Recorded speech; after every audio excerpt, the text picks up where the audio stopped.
Honore, it's great to have you back on the Daily Writer podcast. You've been a more frequent guest than I think anybody else.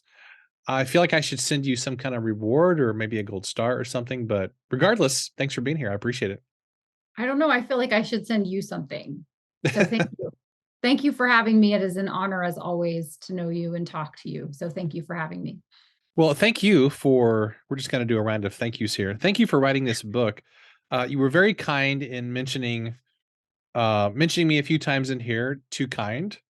Uh, I was just kind of overwhelmed at your kindness Oh, in mentioning my ghostwriting business. And I just recommended a few months ago that, hey, I thought this would make a cool book. And lo and behold, you actually turned this into a book. I mean, that doesn't happen very often in my life. So I think well, that's pretty so cool. I throw a thank you back to you because here's something fun is I took an advance copy of this book to a meeting where I knew I would see someone who has said, I really want to write a book. Hmm. And I gave him the book. Now, I can't speak to whether he was paying attention during the meeting, but after the meeting, he came up to me and he said, I feel like I can fulfill my mission for being on this planet. And he told me what it was. And he Wow. said, I right now coach people one on one, but I feel like I can put my process into a short book like this one, following your steps exactly. Hmm. And I can impact the world, which is why I think God put me on this planet. Now, let's trace that back to the origin of you reading the blog post and saying, hey, I think this would have been really helpful when I was first writing, just to Yeah. have a process to follow, some wrapping some arms around how do I write a book, what goes in a book and where and why. So I think you should turn this into a Yeah. book. So thank you back to you because there's someone that you don't know that you may never meet who is probably right now writing his book using this book as his touchstone, as his guidebook, which is so Yeah. cool That's to cool. me. It's so cool to me how, they say like stuff rolls downhill, but I also think that it's like you can do something and the waves go out Hmm. and they just keep going and impacting in a positive way. So thank you for that. Yeah. Totally my pleasure. Well, and where this came from is, again, you mentioned this was something you had in your email newsletter. This has been months ago. And I don't print stuff out very often, but literally I printed out that email. I have carried that around with me in apps. So I've got a folder of things in my home office. I just call it like my really, really important stuff folder, for lack of a Nice. better term. And I printed that out and I shoved it in there. I was like, I'm gonna come back to this and reference this I know. And so that was kind of the genesis of it. And the reason this was so helpful is because I was trained as a pastor years and years ago in college with the idea of the way that you construct a sermon was you kind of have three or four parallel points. And most nonfiction books are written where the chapters are kind of parallel with each other. But I loved how you, and we'll get into this in I think episode 3 of this little mini series. So I don't want to get too ahead of myself, but I was so struck by the way that you organize these little short books because it's completely different. And I think it's vastly superior to it. So that's why I'm really excited about this. I think it's fantastic. Well, thank you. I'm going to say that it was divine because it was just kind of how I thought I would formulate a book and I made it up. But did I? Right? I It mean, makes it's sense. It it's an makes sense. honorary original, but I was just using common sense and my intuition, which I think Yeah. is related to the man upstairs. So, all right, thanks to God and Kent. I forgot to mention God in the What acknowledgement. It's implied. one of those things, God and Kent, one of those things is, way, way down on the list of things. There's one of those is way above the other one or Yeah. above. Well, So let's dive into for a couple of minutes if we can. This is actually from page, this isn't even it's a numbered page. This is from page 4. It's the Roman numeral 4, so like the intersection of the book, where you talk about the tendency of a lot of us writers to overthink, to have a lot of anxiety, we get stuck. And you used a phrase here that I really loved. It's something that a lot of us tell ourselves, which is I'm doing this wrong, and therefore we get hung up.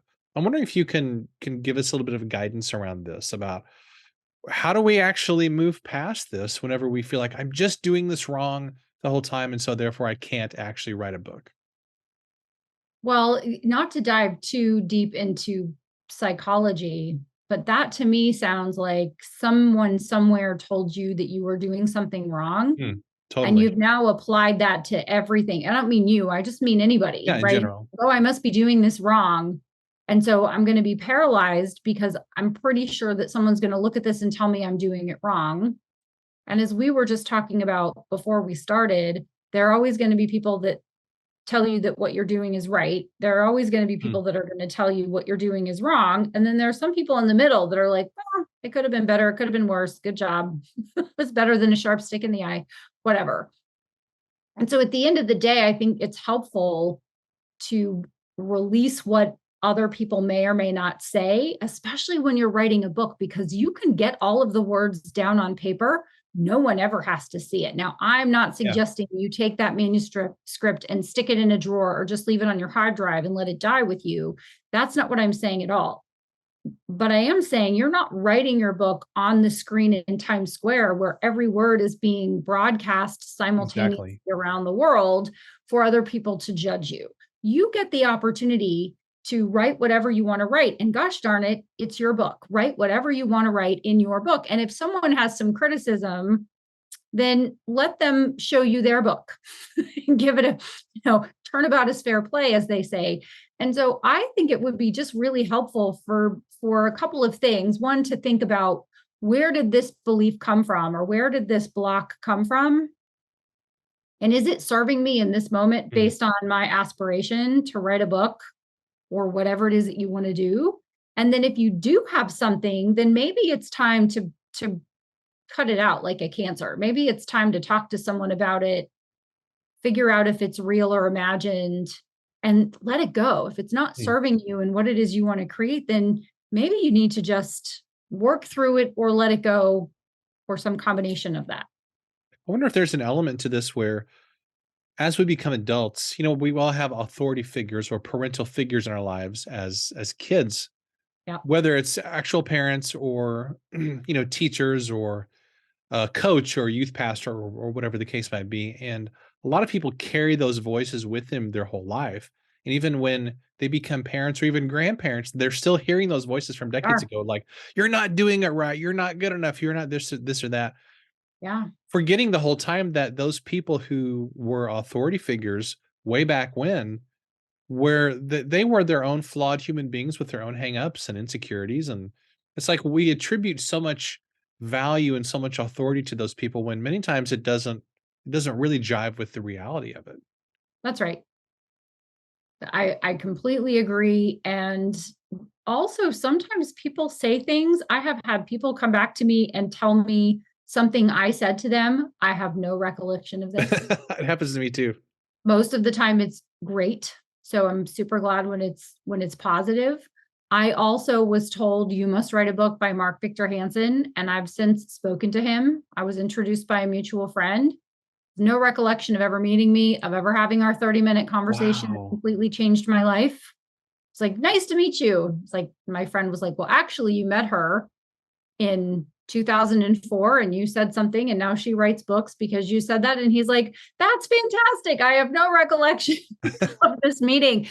And so, wouldn't it be a tragedy if this whole time you were not doing something that someone told you that they have no recollection of? It was a Yeah. throwaway comment in Yeah. their mind, that they didn't mean to stunt your progress or make Yeah. you feel bad about yourself, or not write a book, or not write a book in whatever way, because of something that they said in 1974 that they don't remember. Yeah. Wouldn't that be just Yep. the most tragic? Well, it's not the most tragic. There are 100 things more tragic, right? On the hierarchy of tragedy. But in your world, dear author, aspiring author, it would be tragic if you didn't write your book because of something Yeah. like, And it happens as parents too, doesn't it? Where sometimes, our kids will say, "Oh, you said this one time," and they remember this one thing that happened yeah, from yeah, years ago, and I'm like, "I don't remember saying that. I'm sorry. I don't remember doing right, that." It right. happens. Yes, yes, we're all human. And also, too, now that I'm a grown up, I really I resent all of the respect I gave grown-ups as a kid. Yeah, that's really true. Because It's like, sometimes it wasn't oh, always wait a deserved. minute. We were sold a bill of goods. It's all a lie, all lies. It does happen sometimes. I taught college for years, and occasionally somebody will say, "Oh, yeah, I remember I had this class with you, 15 years ago." and you said this one thing and it really impacted me and everything. And I'm like, oh, I never said that. But okay, we'll go with that. You know, they Maybe, but remember me maybe saying you something. did. But Maybe I maybe did you and I just did. don't remember That's it. the funny thing is how could we possibly remember? I can't remember what I had to eat on Monday. Yeah. How could we possibly remember what we said 15 years ago verbatim? It's why we have legal contracts that we sign because it's like, what Yeah. what were we thinking? What were we thinking last year, last month in 2004? I don't know. Exactly. Let's go to the roll the videotape Yeah. because Man. we don't know. Well, this has been great. I feel like we can dive into this a lot more, and we shall in these next few Excellent. episodes. So thanks for hanging out with me here today, as always, and we'll see you in the next episode. Thanks, Kent.